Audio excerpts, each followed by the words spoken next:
मसक समान रूप कबिधारी, लंकहि चलेउ सुमेरु नरहारी।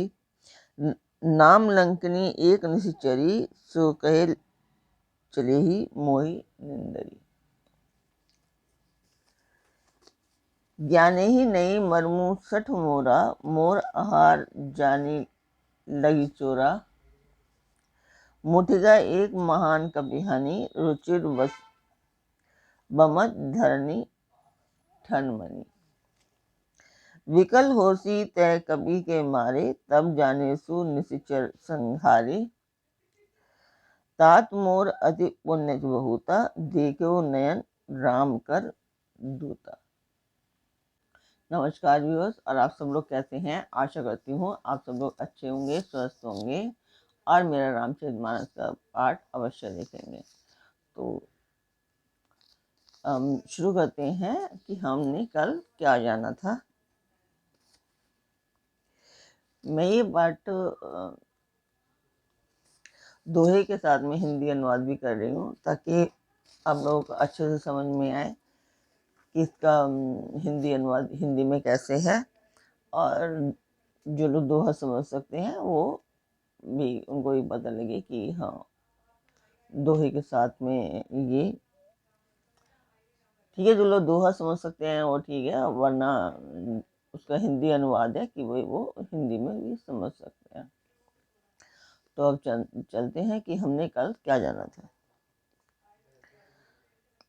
शिव जी कहते हैं कि हे उमा, इसमें वानर हनुमान की कुछ बड़ाई नहीं है। यह प्रभु का प्रताप है जो काल को भी खा जाता है। पर्वत में चढ़कर उन्होंने लंका देखी, बहुत ही बड़ा किला है, कुछ कहा नहीं जाता। वह अत्यंत ऊंचा है, उसके चारों ओर समुद्र है, सोने के परकोटे का परम प्रकाश हो रहा है। विचित्र मणियों से जड़ा हुआ सोने का परकोटा है, उसके अंदर बहुत से सुंदर सुंदर सुंदर सुंदर घर हैं, चौराहे, बाजार, सुंदर मार्ग और गलियां हैं। सुंदर नगर बहुत प्रकार से सजा हुआ है। हाथी, घोड़े, खच्चरों के समूह तथा पैदल और रथों के समूहों को कौन गिन सकता है।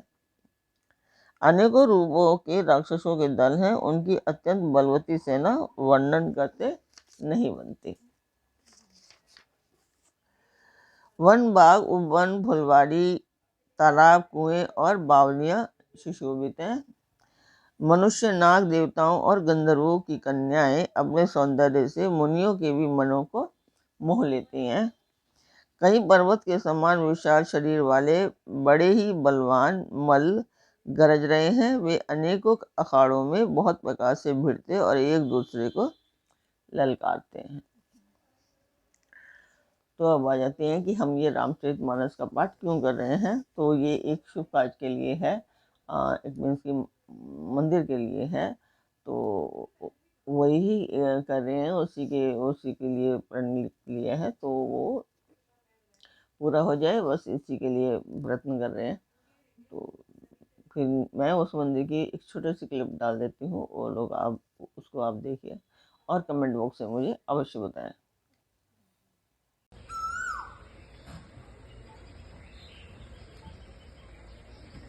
तो मंदिर की वीडियो आपने देखी, आपको वो कैसी लगी अवश्य बताएं, और एक लाइक तो बनता है, एक लाइक ज़रूर किया कीजिए। तो शुरू करते हैं आज का पाठ। आज का पाठ शुरू करने से पहले स्वागत करती हूँ मैं आप सभी का अपने इस कार्यक्रम रामचरितमानस के सुंदरकांड पाठ में।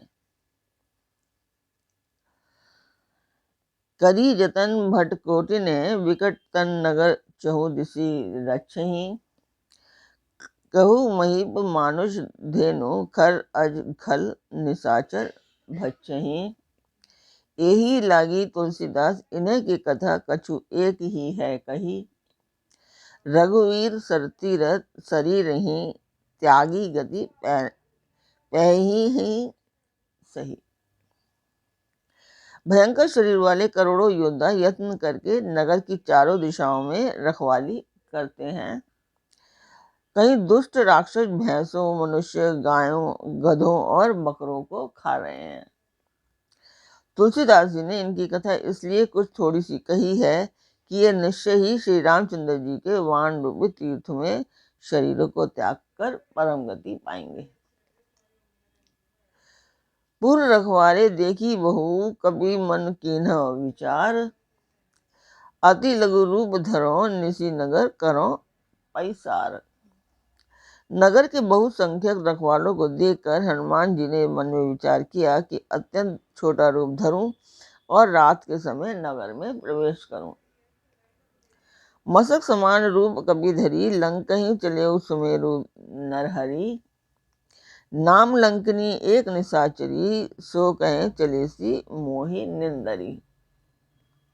हनुमान जी मच्छर के समान रूप धारण कर नर रूप से लीला करने वाले भगवान श्री रामचंद्र जी का स्मरण कर लंका को चले।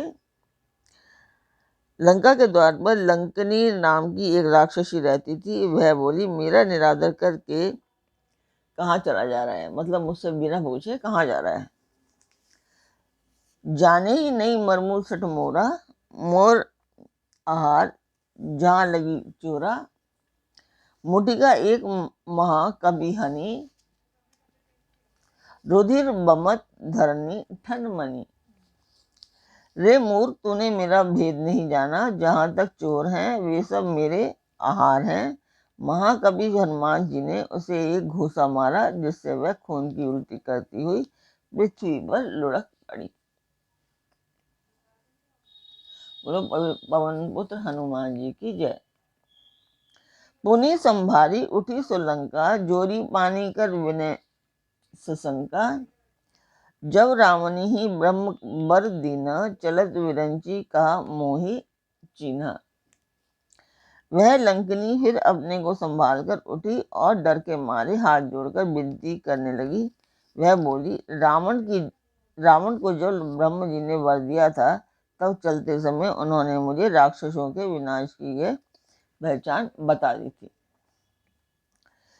विकल होसी तय कवि के मारे, तब जाने सु निशिचर संघारे, तात मोर अति पुण्य बहुता, देखे नयन राम कर दूता। जब तू बंदर के मारने से व्याकुल हो जाए, तब तू राक्षसों का संहार हुआ जान लेना।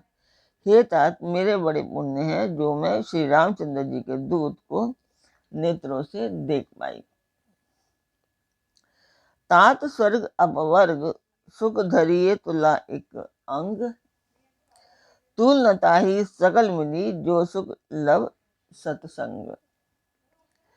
हे तात, स्वर्ग और मोक्ष के सब सुखों को तराजू के एक पलड़े में रखा जाए तो भी वह सब मिलकर दूसरे पलड़े पर रखे हुए उस सुख के बराबर नहीं हो सकते जो सब लव मात्र के सत्संग से होता है।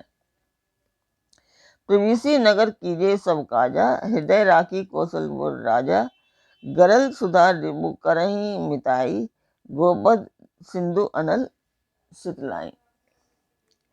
अयोध्यापुरी के राजा श्री रघुनाथ जी को हृदय में रखे हुए नगर में प्रवेश करके सब काम कीजिए, उसके लिए विष अमृत हो जाता है। शत्रु मित्रता करने लगते हैं, समुद्र गाय के खुर के बराबर हो जाता है, अग्नि में शीतलता आ जाती है। गरुड़ सुमेरु रेणु समताही, राम कृपा कर चितवा जाही, अति लघु रूप धरेउ हनुमाना, बैठा नगर सुमेरी भगवाना। और हे गरुड़ जी, सुमेरु पर्वत उसके लिए रज के समान हो जाता है, जिसे श्री रामचंद्र जी ने एक बार कृपा करके देख लिया। तब हनुमान जी ने बहुत ही छोटा रूप धारण किया और भगवान का स्मरण करके नगर में प्रवेश किया। बोलो हनुमान जी, पवन पुत्र हनुमान जी की जय और सियापति रामचंद्र की जय। तो अभी मैं आज का पाठ यहीं पर पूर्ण करती हूँ और कल फिर मिलेंगे एक नए पाठ में, एक नई उमंग, एक नई तरंग के साथ। तब तक आप मेरा चैनल अवश्य सब्सक्राइब करें और लाइक और शेयर अवश्य कीजिए और अपने परिवार और मित्रगणों को भी सब्सक्राइब और शेयर करने के लिए अवश्य कहिए। तो कल फिर मिलते हैं, तब तक के लिए नमस्कार।